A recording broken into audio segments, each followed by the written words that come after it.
Maybe நீங்க இந்த மாரியான ஒரு பெர்சன பார்த்திருக்கக்கூடும். அதாவது 10 பேர் இருக்கக்கூடிய ஒரு டீம்ல, அதுவும் ஒருத்தருக்கு ஒருத்தர் முரணா இருக்கக்கூடிய ஒரு ஆஃபீஸ் என்வைரன்மென்ட்ல, ஒருத்தன் மட்டும் எல்லார் கூடயும் நல்லா பழகுவான். ஈவன் அந்த ஒரு பெர்சன் எல்லாருக்கும் ஃபேவரைட் பெர்சனாவும் இருக்கலாம். அந்த 10 பேர் யார பத்தியாவது புரணி பேசணும் அப்டின்னா, இவங்க கிட்ட தான் ஓடி வருவாங்க. எப்படி அந்த ஒரு பெர்சனால மட்டும் அப்படி இருக்க முடியுது? Welcome to KA strategist. இது love campaign with marketing concept series part 16.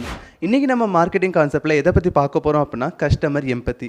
கான்ட்ரடிக்ஷனான அந்த 10 பேரை சமாளிக்கிறதுக்கு அந்த ஒரே ஒரு பர்சன் யூஸ் பண்ண டெக்னிக் என்ன தெரியுமா? எம்பத்தட்டிக்காக யோசிக்கிறது.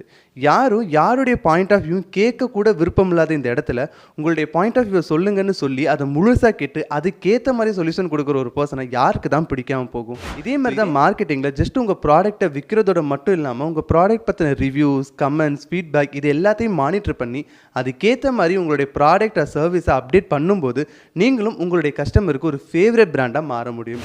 ஸோ லவ்வோ மார்க்கெட்டிங்கோ பீப்புள்ஸ் தன்னுடைய பாயிண்ட் ஆஃப் வியூ சொல்லணும்னு நினைக்கிறாங்க, பட் அதை கேட்கறதுக்கு தான் ஆள் இல்லை. ஒருவேளை உங்களால் அது முடியும் அப்படின்னா நீங்களும் அந்த பர்சனுக்கு ஃபேவரட் பர்சனாக மாற முடியும். ஸோ இந்த மாதிரி மார்க்கெட்டிங் கான்செப்ட்ஸை ரொம்ப ஈஸியாக கற்றுக்கணும்னு நினச்சிங்கன்னா இந்த வீடியோக்கு ஒரு லைக்கை போட்டு மறக்காமல் என்ன ஃபாலோ பண்ணிக்கோங்க.